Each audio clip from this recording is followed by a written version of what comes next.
பிரியமானவர்களே, இயேசு கிறிஸ்துவின் இனிய நாமத்திலே உங்களை வாழ்த்துகிறேன். விழித்திருங்கள், வாட்ச்ஃபுல்னஸ். லூக்கா 12வது அதிகாரம் வசனம் 35 48. பிரியமானவர்களே, எஜமானுடைய வருகைக்காக நாம் எப்படி விழித்திருக்க வேண்டும் என்று இந்த பகுதியிலே கூட கூறப்படுகிறது. நிச்சயமாகவே பிரியமானவர்களே, தேவன் மறுபடியுமாக வரப்போகிறார். இயேசு மறுபடியுமாக வரப்போகிறார். அவருடைய வருகைக்கு நாம் எப்படியாக ஆயத்தம் உள்ளவர்களாக இருக்க வேண்டும் என்று இந்த பகுதியிலே சொல்லப்படுகிறது. 3 காரியங்கள். முதலாவதாக, நாம் காத்திருக்கிறவர்களாக இருக்க வேண்டும் என்று சொல்கிறது. இரண்டாவதாக, நாம் விழித்திருக்கிறவர்களாக இருக்க வேண்டும் சொல்கிறது. மூன்றாவதாக பிரியமானவர்களே, நாம் எப்பொழுதும் ஆயத்தம் உள்ளவர்களாக இருக்க வேண்டும் என்று இந்த பகுதி சொல்கிறது.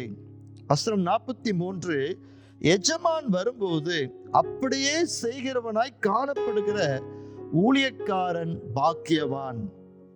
அவருடைய வருகைக்கு நாம் ஆயத்தமாக வேண்டும் என்றால் காத்திருக்க வேண்டும், விழித்திருக்கிறவர்களாக இருக்க வேண்டும், எப்பொழுதும் ஆயத்தமாக இருக்க வேண்டும். அப்பொழுது பாக்கியவான்களாய் இருப்போம்.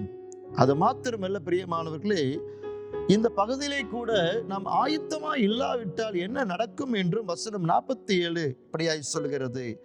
தன் எஜமானுடைய சித்தத்தை அறிந்தும் ஆயத்தமாய் இராமலும் அவனுடைய சித்தத்தின்படி செய்யாமலும் இருந்த ஊழியக்காரன் அநேக அடிகள் அடிக்கப்படுவான் என்று ஒரு எச்சரிப்பின் வார்த்தையும் காணப்படுகிறது.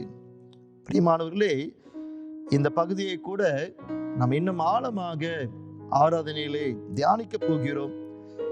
நாம் இந்த பகுதியை கூட இந்த நாளிலே வாசிக்கும் பொழுது கூட நாம் வாசித்து தியானித்து ஜெபித்து ஆயத்தமாகும்.